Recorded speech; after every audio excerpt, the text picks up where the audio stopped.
ಇತ್ತೀಚಿನ ದಿನಗಳಲ್ಲಿ ನಮ್ಮ ಕರ್ನಾಟಕದ chief secretary IAS officer Shalini Rajneesh madam ಅವರ ಬಗ್ಗೆ MLCಯ ರವಿಕುಮಾರ್ ಅವರು ಒಂದು ಅವೇಳನಕಾರಿ ಹೇಳಿಕೆ ನೀಡಿದ್ದಾರೆ. ಶಾಲಿನಿ ರಜನೀಶ್ ಮೇಡಮ್ ಅವರ ಬಗ್ಗೆ ರಾಜ್ಯನೇ ಅಲ್ಲ ದೇಶವೇ ಗೌರವಿಸುವ ಮಹಿಳಾ ಅಧಿಕಾರಿ ಅವರು. 1989 IAS ಮಹಿಳಾ ಟಾಪರ್ ಅವರು ರೂರಲ್ ಡೆವಲಪ್ಮೆಂಟ್ ಅಲ್ಲಿ PhD ಮಾಡಿದ್ದಾರೆ. ಸೈಕಾಲಜಿಯಲ್ಲಿ ಗೋಲ್ಡ್ ಮೆಡಲಿಸ್ಟು. MBAನ ಆಸ್ಟ್ರೇಲಿಯಾದಿಂದ ಮುಗಿಸ್ತಾರೆ. ಅಷ್ಟೇ ಅಲ್ಲ, ಕರ್ನಾಟಕಕ್ಕೆ ಬಂದ ನಂತರ ಅವರು 13 ಪುಸ್ತಕ ಬರೀತಾರೆ. ಅದರಲ್ಲಿ 8 ಪುಸ್ತಕ ಇಂಗ್ಲಿಷಲ್ಲಿದೆ, 5 ಪುಸ್ತಕ ಕನ್ನಡದಲ್ಲಿದೆ. ಚೀಫ್ ಸೆಕ್ರೆಟರಿ ಆಗಿ ಅವರ ಸೇವೆ ನಮ್ಮ ನಾಡಿಗೆ ಅದ್ಭುತವಾದ ಕೊಡುಗೆ ಕೊಡ್ತಿದ್ದಾರೆ. ಮಹಿಳಾ ಅಧಿಕಾರಿ ಬಗ್ಗೆ MLC ರವಿಕುಮಾರ್ ಅವರು ಮಾತನಾಡಿರೋ ಮಾತನ್ನ ನಾನು ಖಂಡಿಸ್ತೀನಿ. ನಾನು MLC ರವಿಕುಮಾರ್ ಅವ್ರ ಬಿಹೇವಿಯರ್ ನೋಡ್ತಿದ್ರೆ, ನಾನು ಬಯಾಲಜಿ ಟೀಚರ್ ಆಗಿ MLC ರವಿಕುಮಾರ್ ಅವ್ರಿಗೆ ನಾಯಿಗೆ ಬರುವ 3 ಕಾಯಿಲೆಗಳಿಗೆ ಬಂದಿದೆ ಅಂತ ನನಗೆ ಅನಿಸ್ತಿದೆ. ಮೊದಲನೇ ಕಾಯಿಲೆ ಹೆಸರು ಕ್ಯಾನೈನ್ ಡಿಸ್ಟೆಂಪರ್ ಅಂತ, ಅಂದ್ರೆ ಸುಮ್ನೆ ಬೊಗಳೋದು. ಅದು ರವಿಕುಮಾರ್ ಅವ್ರಿಗೆ ಆ ಕಾಯಿಲೆ ಬಂದಿದೆ.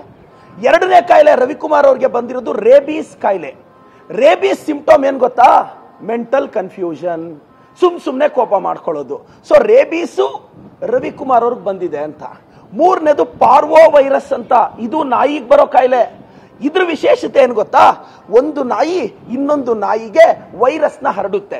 ಮೋಸ್ಟ್ಲಿ ನಮ್ಮ ರವಿಕುಮಾರ್ ಅವರು ಈ ವೈರಸ್ನ ಎಲ್ಲೋ ಛಲವಾದಿ ಅಣ್ಣನಿಗೂ ಹಬ್ಬಿಸ್ಬಿಟ್ಟಿದ್ದಾರೆ ಅಂತ ನನ್ನ ಬಾಧೆ. ಇನ್ನ ವಿಧಾನ ಪರಿಷತ್ತಲ್ಲಿ ಇವ್ರು ಯಾರ್ಯಾರಿಗೆ ವೈರಸ್ ಹಬ್ಬಿಸ್ತಾರೋ ನನಗೆ ಗೊತ್ತಿಲ್ಲ. ನಾನು ಯಾಕೆ 3 ಕಾಯಿಲೆಗಳು ರವಿಕುಮಾರ್ ಅವ್ರಿಗೆ ಬಂದಿದೆ ಅಂತ ಹೇಳ್ತಿದ್ದೀನಿ ಅಂದ್ರೆ, 3 ಬಿಟ್ಟವ್ರಿಗೆ 3 ಕಾಯಿಲೆನೇ ಬರೋದು.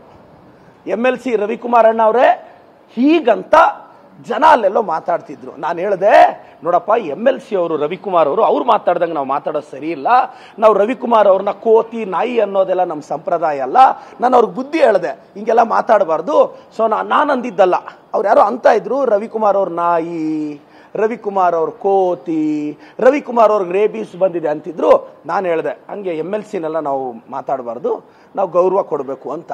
ನಾನು ರವಿ ಅಣ್ಣನಿಗೆ ಗೌರವದಿಂದ, ಅಣ್ಣ 3 ಬಿಟ್ಟಿರೋ ರವಿ ಅಣ್ಣ, ಆ 3 ಕಾಯಿಲೆನ ವಾಸಿ ಮಾಡ್ಕೋಣ.